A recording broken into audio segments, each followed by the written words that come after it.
เลยครับว่าผมเป็นคนจริงใจจริงจังครับขับตรงข้ามผมครับจะพยายามทำให้สีม่วงครับทำให้ทุกคนได้เห็นว่าสีม่วงมันจะไม่ต้องการเยอะครับเพราะว่าถ้าหากว่ามันเยอะมาก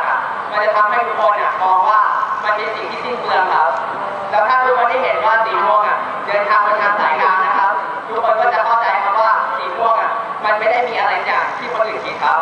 เพราะว่าสีม่วงมันเป็นสิ่งที่ทุกคนจะต้องเข้าใจครับว่าสีม่วงของทุกคนมันจะต้องเจอและก้าวไปพร้อมกันครับสีม่วงครับมันต้องการเรียนให้ครับว่าความสามัคคีครับและทุกคนมีความสามัคคีนะครับทุกคนจะเข้าใจว่าน้ำหนึ่งใจเดียวกันมันเป็นสิ่งที่สำคัญครับผมถึงแม้ว่าผมจะไม่ได้เตรียมพร้อมอะไรมามากมายแต่ผมแค่อยากให้ทุกคนมาเข้าใจว่าสีม่วงสุดยอดครับและสีม่วงครับมีสโลแกนว่า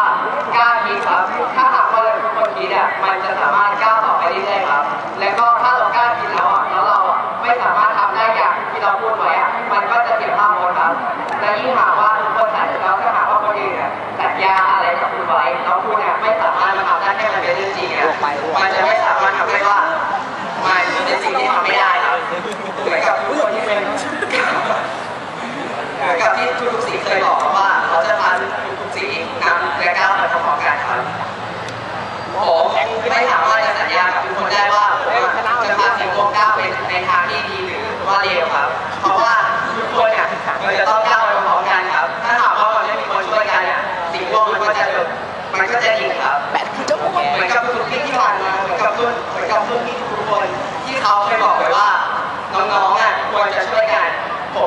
มจะเข้าใจเลยครับว่าการช่วยกันมันเป็นสิ่งยังไงก่อนที่ผมจะขึ้นมาทุกคนได้ถามผมว่าเฮ้ยทำไมถึงไม่มีคนมาช่วยวะ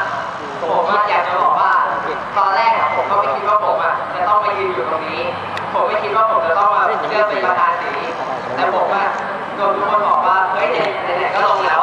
ทำตัวให้มันเหมาะสมดีไม่ใช่ว่าแบบทำตัวอย่างนี้มันก็ไม่สมควรใช่ไหมผมอยากจะบอกให้ทุกคนดูครับว่าถึงแม้ว่าผมจะขึ้นมาตัวคนเดียวแต่ผมก็กล้าถามว่าผมจะพาสีม่วงไปในสิ่งที่ดีครับผมเห็นทุกสีเขาร้องเพลงแล้วผมจะร้องเพลงบ้างครับ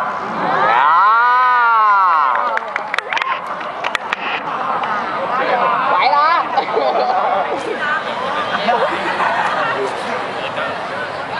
ได้หรือเปล่า